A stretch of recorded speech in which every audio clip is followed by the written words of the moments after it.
তরুণ নেতাদের রাজনৈতিক গুরু হিসেবে ফরহাদ মাজারের বেশ নাম আছে। তিনি নতুন অভ্যুত্থানকে স্বাগত জানিয়েছেন এবং তার সঙ্গে বেশ অ্যাক্টিভ ছিলেন। এবং ফরহাদ মাজারের স্ত্রী তিনি মৎস্য এবং প্রাণী সম্পদ উপদেষ্টাও ছিলেন। সেই ফরহাদ মাজারের একটু কথা শুনি আমরা। বারবার বলেছি মন্ত্রণালয় ঠিক মতো চালাতে। কেন বলেছি? নাহিদকে শুনবেন আমার কথা। আমি বলেছি যে তোমরা যদি মন্ত্রণালয় ঠিক মতো না চালাও তাহলে আগামী দিনে আমি কোন তরুণকে আজকে মন্ত্রিত্বের পদে নিতে পারবো না তোমাদের বয়সে। আমি তোমরা গেছো, তোমরা সুযোগ পেয়েছো, এত বড় ঐতিহাসিক সুযোগ কেউ পায় না, কিন্তু তারা কেউই মন্ত্রণালয় ঠিক মতো পরিচালনা করে নাই। এটা আমি তো এখন পাবলিককে অভিযোগটা তুললাম। আসিফ কোন পরিচালনা করবে এবং তার বিরুদ্ধে এখন দুর্নীতির অভিযোগ এসছে। এগুলো তো আমরা শুনতে চাই।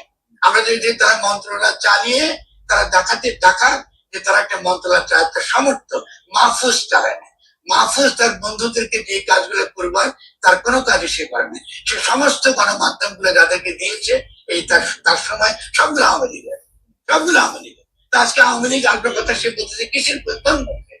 সে তো দাঁড়িয়ে এগুলো করে। তাকে বারবার বলা হয়েছে যে তুমি টেলিভিশন করো, ওই দায়িত্ব ছিল। তুমি পত্রিকা বের করো, তুমি যারা সত্যিকারের গণমাধ্যমের সঙ্গে যুক্ত এদেরকে সাপোর্ট করো। আপনি কিছু নেই, সব কিছুই করেন। আপনি যতগুলো এখন দেখতেছেন এই আওয়ামী লীগরা অ্যাক্টিভ হয়েছে, তো ওটা তার আমলি হয়েছে। তো আপনি এই দেশে এখন এসে বড় বড় বার্তা দিচ্ছে যে আওয়ামী লীগ এসে যাচ্ছে, ওটা তো ওর জন্য হয়েছে।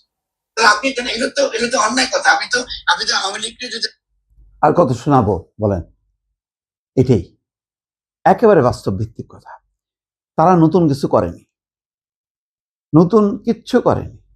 আমার ব্যক্তিগত অভিজ্ঞতা একটু বলি যে আমি চিন্তা করলাম যে ঠিক আছে, মানে এখন নতুন পরিবর্তন, নতুন ধারার একটা চ্যানেল করি। আমি যেইটা বুঝি আর কি, যে গণমাধ্যমটা, ভাই রে ভাই, আমি বোধহয় এক উপদেষ্টার রুমে 5 মিনিটও হয়নি, বোধহয় 2-3 মিনিটের মধ্যে আমি তার অ্যাটিটিউড দেখে আমি দ্রুত বেগে বের হয়ে আসছি। কি আলোচনা করব, কার সাথে আলোচনা করব।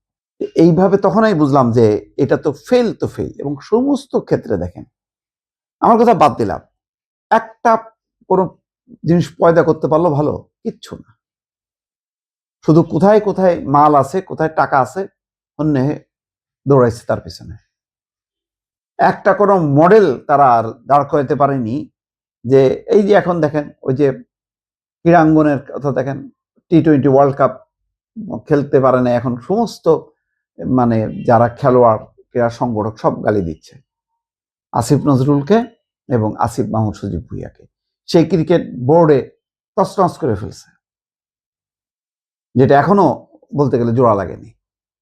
আপনি কোন মিনিস্ট্রি বলেন, একটা মিনিস্ট্রি দেখান যে মিনিস্ট্রিতে এমন একটা মানে যুগান্তকারী পরিবর্তন হয়েছে, যেখানে যে মিনিস্ট্রিতে গেলে সেখানে স্টাফরা, কর্মকর্তারা বলবে না ভাই, পাইছিলাম একটা উপদেষ্টা একেবারে সোজা করে দিছে বা সুন্দর একটা সিস্টেম করে দিয়ে গেছে, এখানে আর কোনো দুর্নীতির সুযোগ নেই।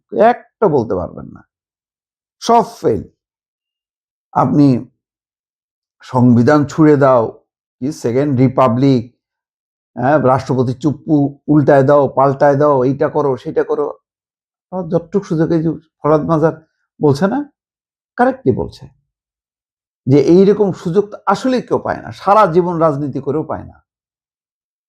এবং তাদের এই গণঅভ্যুত্থান পরিচালনা করতে মানে বছরের পর বছর করতে হয়নি, খুব অল্প সময়ের মধ্যে একটা গণঅভ্যুত্থান সংঘটিত হয়েছে।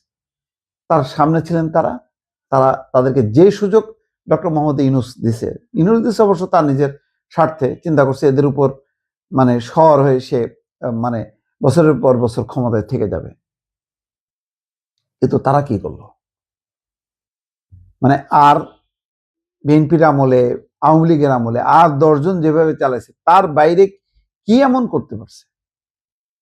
বরং রাজনৈতিক সরকারের কোনো কোনো মন্ত্রী যুগান্তকারী পরিবর্তন করছে, যেমন এখনো অনেকে সাইফুর রহমানের কথা বলে, তারপরে আরো অনেকের নাম বলে, আমি কার নাম বলবো আর কার নাম বলবো না বুঝতে পারছি না। অনেক মানে ডাক সাইটের মন্ত্রী ছিল, এমনকি এই 15 বছরের মধ্যে আওয়ামী লীগেরও কোনো কোনো মন্ত্রী ছিল যাদের বিরুদ্ধে কোনো দুর্নীতির অভিযোগ নাই, সেইটা সচিবালয়ের ভেতরে ঢুকলেই সেই আওয়াজ পাওয়া যায়। ওই করাপ্ট অফিসাররা বা এর মানে কর্মচারীরা তারাও বলে যে ভালো তাকে বলবেই সবাই ভালো। তারা কি করলো? এই প্রশ্ন কোনো পরিবর্তন, যার জন্য টোটাল বিপ্লবের যে আকাঙ্ক্ষা, উত্থানের যে আকাঙ্ক্ষা, সেই আকাঙ্ক্ষা কিন্তু শেষ। এদেরকে দিয়ে ভালো কিছু হবে এটা কেউ মনে করে না, যার জন্য দেখেন তার পরিণতি। দল 6 জন জামাতের আশীর্বাদ নিয়ে 6টা এমপি নিয়ে এখন তারা খেলতেছে।